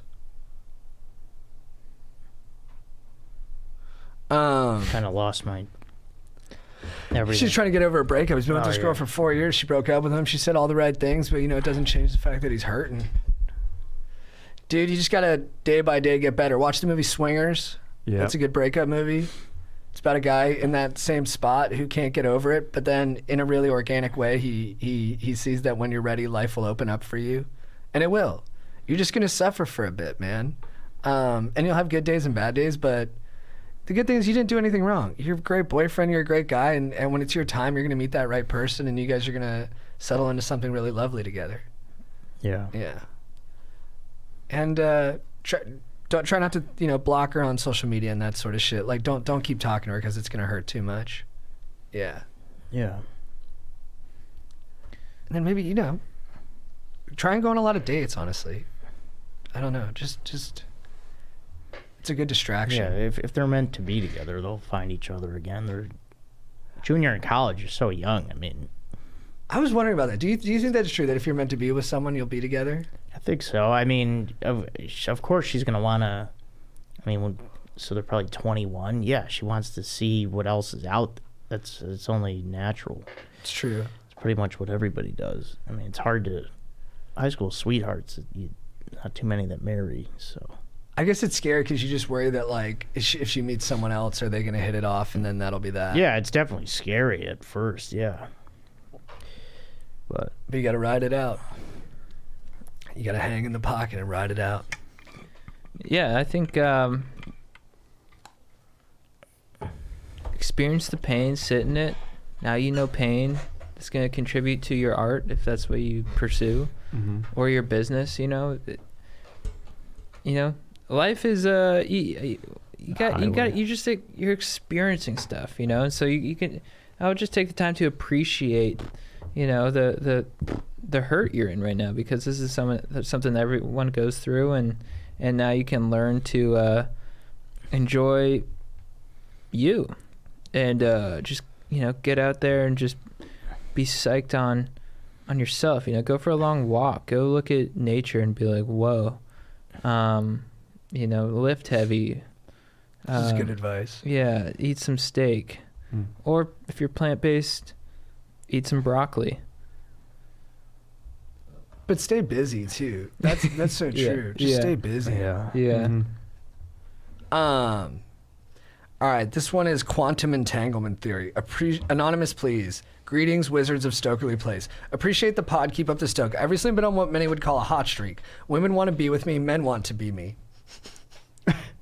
This was the case until a few months back when I thought would be a dream scenario has become a nightmare. While I was home for Christmas, New Year's, shout out Dirt Jersey, I went to a small gathering at a friend's house where I acquainted with a rad chick, let's call her Amanda, who also happens to be extremely attractive. One thing led to another and I got the digits and we have really hit it off. We like the same stuff. Nickelodeon guts, Crystal Lee TV shows, gambling on sports, and dank ass eats. Whoa, this girl sounds cool. She likes to gamble? Yeah, that's pretty amazing. One thing led to another. A few weeks after I returned to my current home base in Kentucky, I bumped shoulders with a friend of a friend, and she began to put the moves on me, including weaponizing a mutual friend of ours, telling me I should try to talk to her.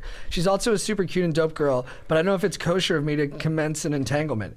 Amanda is dope, but at my ripe young age, I don't think committing to something with her right now is plausible, although I do plan to move back to Jersey in the near future. Amanda and I have obviously just met and are not exclusive, not even hooked up, but the connection is really real. But is it wrong of me to play the field until I'm at least located near her? Additionally, if I do start a kick with girl 2 in Kentucky and Amanda makes a trip to see me, how do I deal with that situation? Sorry if this was long, convoluted, appreciate the advice. Bro, I mean, you just got to decide if you're right for this life. Like, do you want to be a guy who hooks up with a lot of girls? You're going to have stuff like that you're juggling all the time. And, you know, sometimes that can not be fun. It can be too much to think about, and it's easier just to keep it simple and have your one person that you're kind of all in with.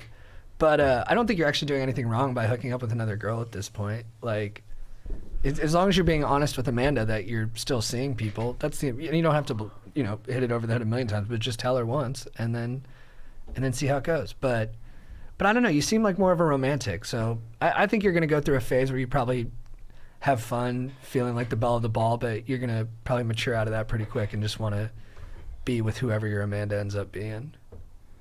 Yeah. Spot on, dude. Agree with that, bro. Yeah, I'm exhausted from all that. Why was it? I was tired. Well, Yeah, I yeah. mean, it was a lot. Do you think he's And then he used the Ric Flair line at the beginning. That's Ric Flair. Women want him and men want to be him. I think so, yeah. That was a good 30 for 30. Yeah. Bill Burr's so funny talking about it. Joe's got no time of day for a dude that's his issue is hooking up with too many ladies. Am I right in saying Yeah, that? that's 100% right. You just got he's got a logistical situation, but I think JT nailed it. Yeah. Who do you want to be, man? What's your lifestyle? If you want to hook up with a lot of ladies, then that's what you got. It comes with the territory. If you want to be a single, get yourself a dank GF, then it's a different route. Yeah. And there's no perfect life. You know what I mean? They're all hard. Yeah. You Yeah. just can't eat your cake and have it too. Yeah, you just got to decide who are you. And you got to decide right now. Exactly, dude. No, you're fine. Pick a major. I'm What kidding, sport do you dude. want to play? You're good. Yeah, just take it easy. See how it goes with both these girls. Yeah, but just be honest. Make sure you're being honest. And also, honesty without sensitivity is useless. So make sure you're being sensitive too. Mm. Don't be like, oh, this chick's so hot though. I really want to hang out with her. Honestly, dude. Honestly. Honestly, I'm into you, but there's this other super hot chick who I have a lot in common with, and I'd really like to hang out with her too. Dude, honestly, the thing about me is I love nutting. So it's like I love nutting with new hot chicks, but then I also love nutting with this girl that I've known in my hometown. So where am I going to nut the best going forward? I can't decide if I just want to nut in you or if I'd also like to nut in other girls who aren't you. It's a good line. You're making me nuts, Amanda. Listen, you're the only one I want to nut in. You're the only one I want to talk to Nickelodeon guts about, but I want to be in other people's guts. Dude, when you guys asked me what I said to my now fiance in J-Tree, I looked at her and I was like, let's just nut together forever. That's so nice. That's awesome. What did she say? She's like, that almost just made me nut. I nutted at hello. I nutted at hello. Do you think a girl's ever faked an orgasm with you? Probably. Yeah. Had to have. Yeah. Me? My little frickin' dink?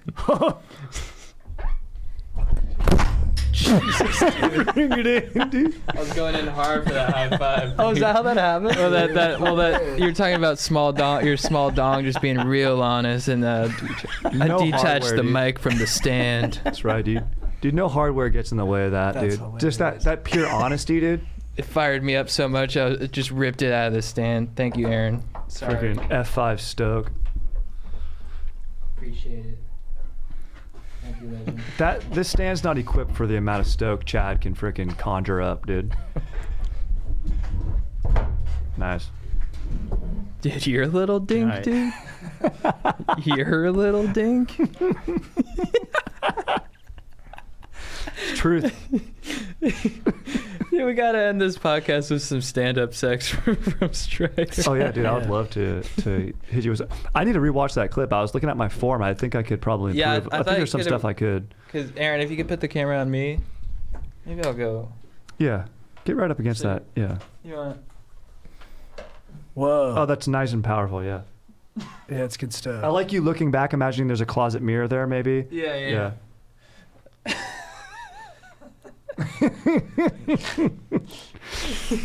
Dude, my little dink.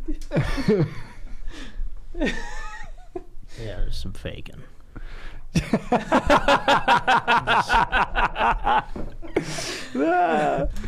Truth. One time, like we were having phone sex, and then I was like, I think she was trying to kind of dig me the next day. We were talking about sex, and then she was like, "Well, I faked my orgasm last night." I was like, Ooh. I was like, "Wow, really?" Yeah, I couldn't tell. Blame the network. It's Verizon. Spotty. Yeah. All right, Strider, you ready? Ready? Let's party. Did we already do our? Yeah, we did our second set of ads. Yeah. Strider, who is your beef of the week? My beef of the week has got to be with basically just my fantasy basketball team. Love fantasy. I was starting to get into a rhythm. My team was looking okay. I'm terrible. I have no idea what I'm doing. And then Anthony Davis gets hurt, but he's always been injury prone. So yeah, just basically the lack of research that I did. So basically myself and my relationship with my fantasy b-ball team. But I'll get past it. Still a lot of season left. Right on. Joe, who's your beef of the week? I'd say my beef of the week is with Parkinson's disease. I went and did a show with my friend Amir Kabiri. We performed stand-up for this guy Joe, who's a great guy, in his backyard up in Palmdale. And Joe has Parkinson's, and we helped him raise some money for it. He's trying to get some stem cell therapy done, and I never had really interacted with anyone with that disease, and he was just such a great guy, and you could just see it. You could see him kind of fighting it, and it's just, you could see how that disease kind of like takes over your motor skills and your body, and it just. Yeah, my dad, It's just my dad awful. had it. Yeah. It fucking sucks. Yeah, it was. Because he's such a great guy, and he was having fun, but I could see him getting frustrated when he'd lose his train of thought or something. But I guess that's it. Nice. Do they know what causes that? Is it genetic or Sorry, not nice. hereditary, or is it Nice for I sharing. think so. no real known? I think he said. I think he was like a mechanic or something, and got. I think some chemicals maybe did it. Fuck. I forget where he worked, but. I mean, there's potential. Yeah, my dad was kind of in a similar boat. There's also head injuries could also be, just like Muhammad Ali. Alzheimer's Yeah, or Oh yeah. Michael J. ALS. Fox has Parkinson's, right? Yeah. Yeah. But Chad. yeah, oddly enough, he got diagnosed at 34 or something, which is Oh, really really? rare. So early, right? Jeez. Poor guy. Chad, who's your beef of the week? My beef of the week is with my neck. I went snowboarding in Mammoth this weekend, and I'm a skier, but I tried out snowboarding, and This is just a recurring injury I have. My trap gets locked up on my right side in my neck, and then my rhomboid gets flared up. Flared up trap and rhomb.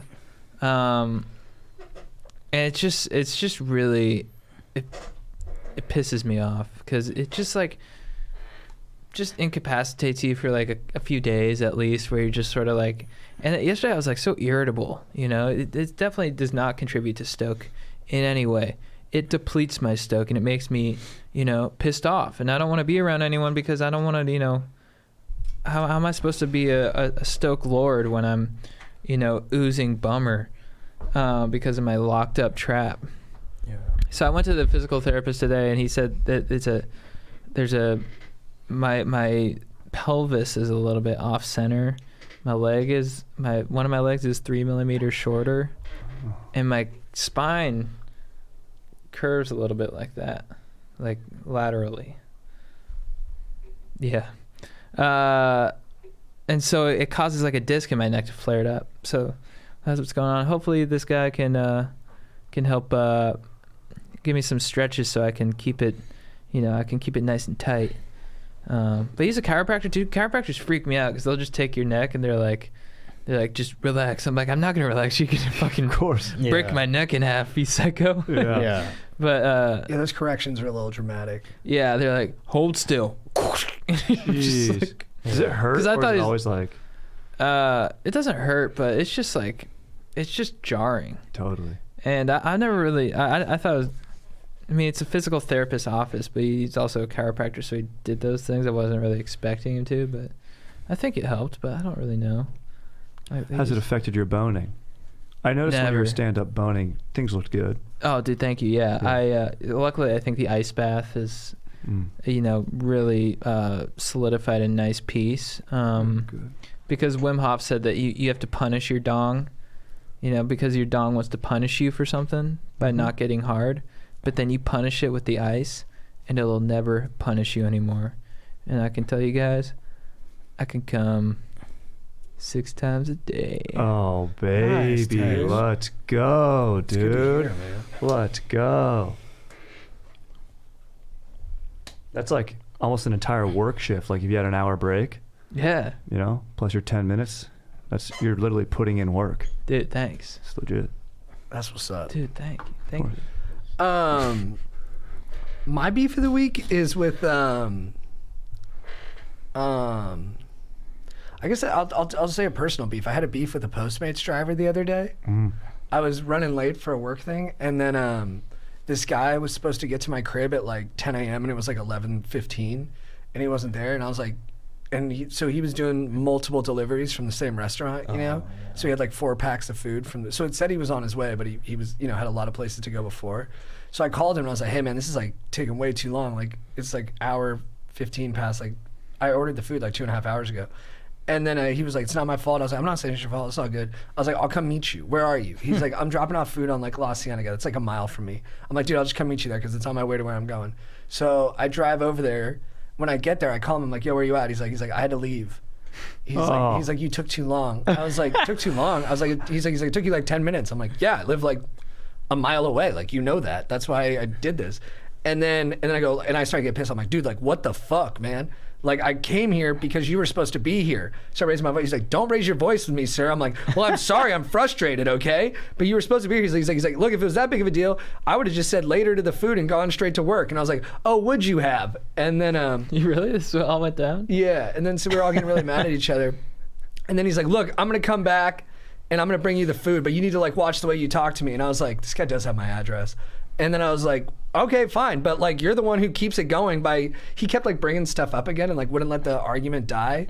He kept being like, but, and then he'd be like, you did this. And I'm like, dude, stop. I'm like, I already said it's all good. Just bring the food and like stop extending the conversation. He comes over. I see him in his car and I go, hey man, it's all good. No worries. And then we slapped hands and I took the food and we both said, you know, days are stressful, and we drove off on our separate ways. That's nice. Yeah. I still tipped him well too. Oh, that's But nice. yeah. How was I didn't give him a star review. How was the Yeah. cold food? It's okay. Yeah. Just eggs. Oh, eggs, dude, for that long? It's like Oh, freezing eggs. bro.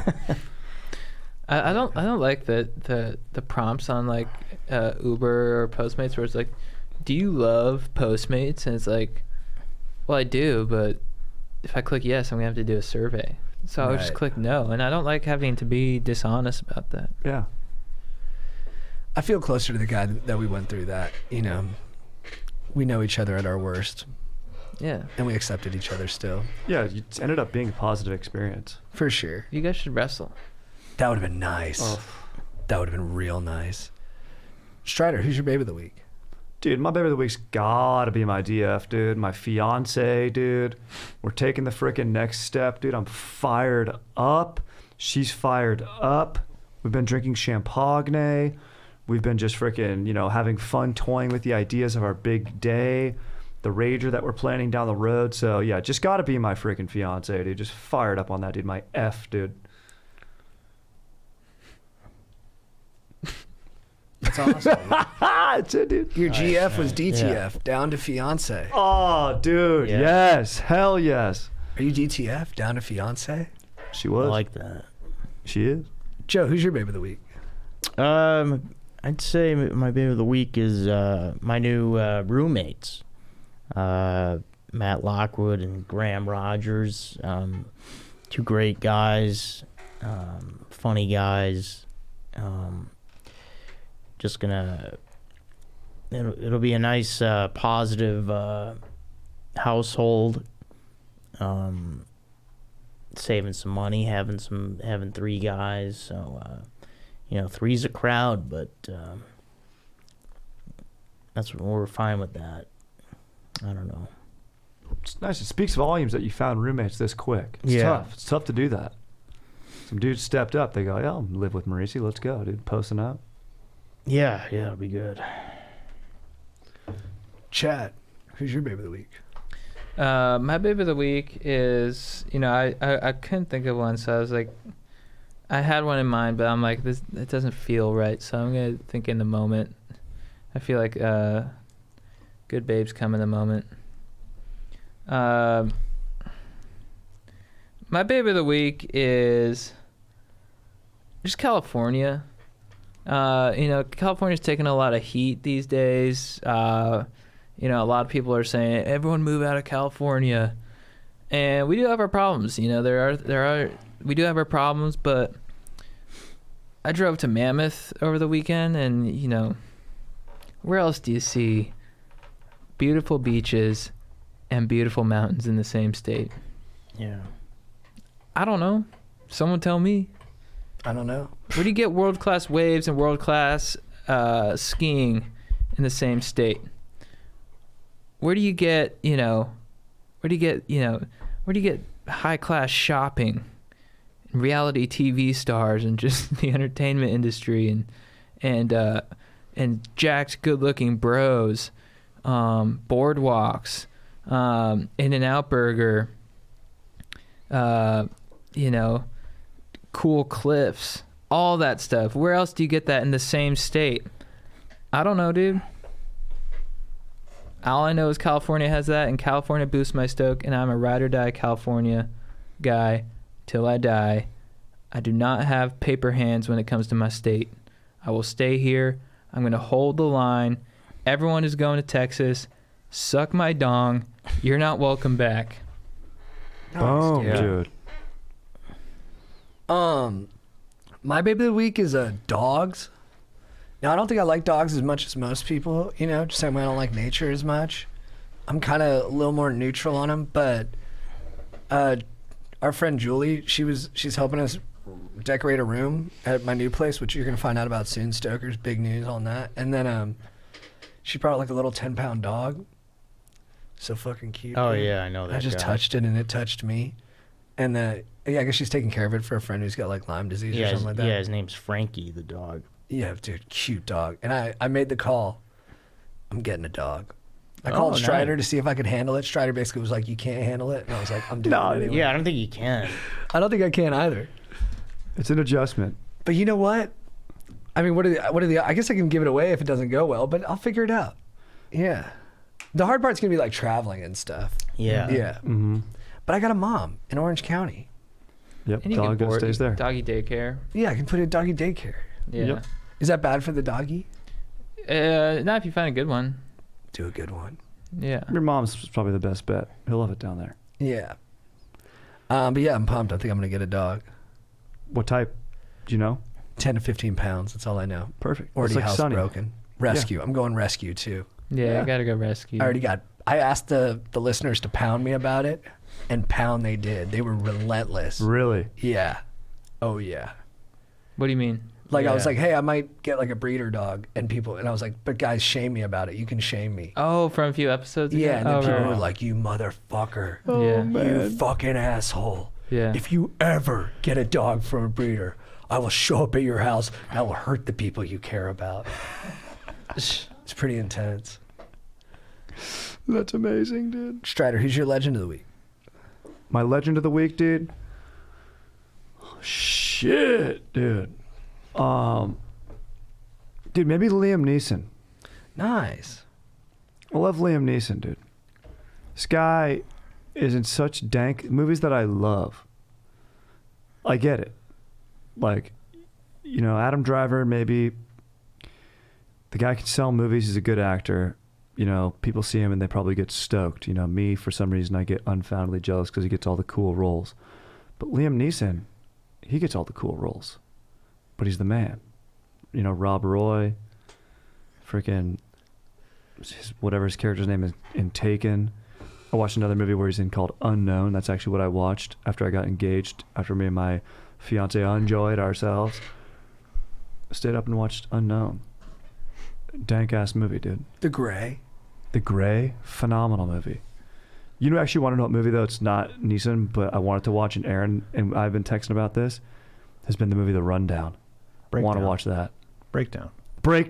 That's it. The Kurt Russell one? Yeah. That's a great movie. The red Jeep Grand Cherokee, dude. The Renegade Truckers. Oh, bro. Let's go. JT Walsh is the bad guy. Yeah, I love that guy. It's a really good movie. I want to rewatch it. It's very tonight. creepy. Dude, it's so creepy. I watched it with my buddy's grandpa, dude. That's a good grandpa movie. He finishes, he goes, "That was a good choice, boys." We rented it at Blockbuster just based on like the cover. It's a good choice, boys. Nice. Yeah, dude. Maybe Kurt Russell and Liam Neeson are my legends of the week. I might have already told this story, but one time we went to a Blockbuster when we were in high school, and to rent a movie, you needed to have ID, so they wouldn't let me rent a movie on my parents' account because I didn't have ID. And Strider's there with us, and Strider goes, "Hold on." He opens his wallet and he pulls out my freshman year high school ID, and he hands it to the lady at the place. Nice. Dude, it was unbelievable. His picture was so hilarious, dude. He was so tired in the morning, dude. Just, One day you always said it was. Yeah. Liam Neeson, famously giant hog. oh, That's Let's what I like go. to hear. let's go, dude. Well, from That's what's one up. hog master to another. Joe, I'm a who's very your legend particular of the week? cock. My legend of the week is my muscles. Still got a lot of muscle, and they keep growing. People keep asking me to move, and that's a testament to my body and my strength. But you were terrible at it. Today. People ask me every week to move. I move stuff around my house a lot, and just a show of strength. You literally took like breaks today. Yeah, because if something is too heavy, you have to save your back and take it step by step. So that's it. For a second, when you were like, people asked me to move, I thought it was like you're standing in line at like a Starbucks and you're just so broad and burly that they're like, "Sir, can you please move? There's not enough room." No, they asked me to move where they live. Shit. Yeah, move their stuff. Shit. Chat, who's your legend of the week? My legend of the week is this guy Rodney, who was out at the El Porto surf parking lot. I was just changing into my wetsuit, and the waves weren't that good, and you know, he walks by and he's like, "Waves aren't that good, but I'm out there." That's all he said. And I was like, "Thank you, Rodney." and I just liked his attitude. I was like, Rodney, you're legit. And he's one of those guys he just has like the best tan I've ever seen, even in February. And you need guys like that in your life. If you want to have a good tan, you need guys like Rodney to just dominate you with their bronze and their go get 'em attitude and their infinite stoke attitude, where they're like, I'm out there no matter what. I'm bronzing no matter what. You're gonna have to catch me, dude. And I'm trying to catch you, Rodney. So what up? That's awesome. My legend of the week is Jamie Foxx. I think he's one of the most talented guys alive. He's good at everything. He's like good at talk shows. He's like good at being in movies. He's a good singer. He's funny. He's as good at those things as anybody else is at those things. Like he's literally in like the top 1% of like all these different entertainment disciplines. And I don't know. He just seems to be one of the most effortlessly like charismatic people that's graced our screen. So it's about time I gave it up to him. Jamie Foxx, you're a legend. Obviously, check out Any Given Sunday, Ray, Collateral, Slow Jams by Kanye West, and then also look at him. He ruins a comedian's life at the roast of Emmett Smith, I think it was. He just keeps making fun of the guy for bombing, and the guy just keeps trying to go, and then Jamie Foxx just goes, "Hey, I'm your conscience. I'm here to tell you that you're bombing. Another joke didn't go well. Oh no, it's getting worse." And the guy's like, "Shut up, Jamie." And then he's like, "I'm not Jamie. I'm your conscience. You're blowing this." And really just like ruined the dude. But it's pretty hilarious. I mean, it is a roast. Yeah. So I'm Jamie Foxx, just doing it everywhere. Speaking of Collateral, have we talked about this? The fact that him and Tom Cruise are Eskimo brothers? It is weird, right? Right. That they were in that movie together, and that like Tom was probably with Katie Holmes at the time, and then Jamie Foxx was like putting this one on the back burner. Yeah. Dude, speaking of that too, gotta give my other legend of the week, Jason Sudeikis, for getting Best Actor at the Golden Globes for Ted Lasso. He looked really sad. A lot of people were saying he was on drugs.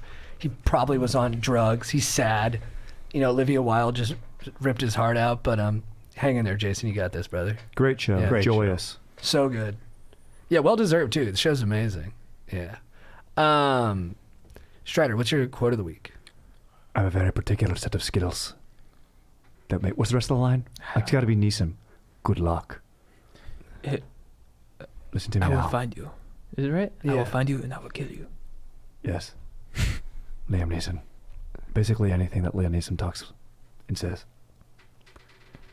Joe, what's your legend? Or what's your quote of the week? Quote of the week, march on. Nice. It's March, and let's continue to march forward, you know. Hell yeah. Yeah. Absolutely. Can't I believe couldn't it's agree March more. again. March Yes. on. My quote of the week is from this bowling champion from 9 years ago. He rolled his final strike to win it. This He is goes, Pete Weber. yeah. Yes! Yes, I did it! I did it! Who do you think you are? I am! Oh yeah, It's the best line. I've seen Yeah. that. Who do you think you are? I am. The way he says "I am" too, the way he points the thumbs at Yeah. himself. Yeah. One of the best things ever. Yeah, the look on his face. Oh, A man. lot of dark nights for that guy Yeah. leading Yeah. up to that. We should try to get him on the bright moment. podcast. Dude, yeah, you absolutely should. I'd love to have him on. Mine is from a poem that my friend Grady sent me. It's called "On Love" by Khalil Gibran. And this is just one part that I really love. Do you know this The one? Prophet, yeah. To know the pain of too much tenderness, to be wounded by your own understanding of love, and to bleed willingly and joyfully. Nice. Powerful stuff. Yeah, Khalil. that's nice. He's a Love prophet? that. His book is The Prophet. It's Oh. yeah, one of his books. Nice. Good, yeah. Oh, Strider, I have that whole quote if you want it. Oh, yeah, Liam what is Neeson. it, from Neeson? I don't know who you are. I don't know what you want. If you're looking for ransom, I can tell you I don't have money. But what I do have are a very particular set of skills. Skills I've acquired over a very long career. Skills that make me a nightmare for people like you. If you let my daughter go now, that'll be the end of it. I will not look for you. I will not pursue you. But if you don't, I will look for you. I will find you. And I will kill you. I mean, how's that not the best movie Yeah. ever? So perfect. I mean, that's the whole movie right it's there. so perfectly articulated. Oh, That writer really was just in the zone when that happened. mhm. Flow state. Flow. You can feel the flow state in it. Huge. Strider, what's your phrase of the week for getting after it? Shit, dude, I had such a good one. I remember like I thought of this like I was like a week ago watching something and I'm like, damn it, dude, that's exactly what I need to think of when next time I'm on the pod. And damn it, I freaking forgot it, dude. So it's just gonna have to be. Oh, you know what it's gonna have to be, dude? My phrase of the week for getting after it is gonna have to be, let's get your 100th. Okay, let's get your 100th. You know what that is? My 100th win in Warzone coming up. I'm at 99 right now. And my bros have been saying, let's get me that 100th. It's been elusive, but I think tonight's the night. So, baby, and go get your metaphorical 100th. Whatever has been, you know, you're on the brink of getting or not quite doing yet, go get it. Go get your 100th, dude. Love it. Joe. Phrase for getting after it. Let's go get some broads. No, I don't know. Nice.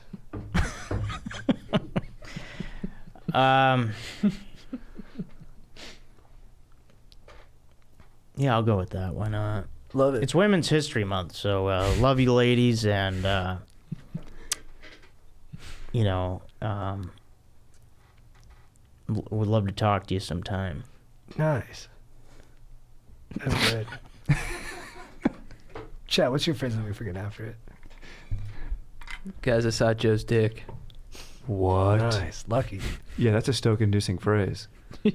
That's awesome. It's something I think I'll never be able to say in my life, but I hope one day I will. You'll see it at some point. Right, Joe? Sure. You may not want to show me your dick, but over my dick, I've acquired a very certain set of skills for seeing dudes' dicks, and I will see it. If you show me it now, that'll be the end of it. All right, mine is let go and hold on. That's my phrase of the week. Nice. Yeah. All right, dudes. There it is. In All the right. can. Hell yeah. Guys, write some reviews. Thank you, bros, for coming in. Thank you, guys. Thank you guys. Who wants Thank the you, final guys. word? Aaron? Jibwow. Nice. I'm trying to drop my phone. Oh yeah, I was wondering what that was. If you need advice,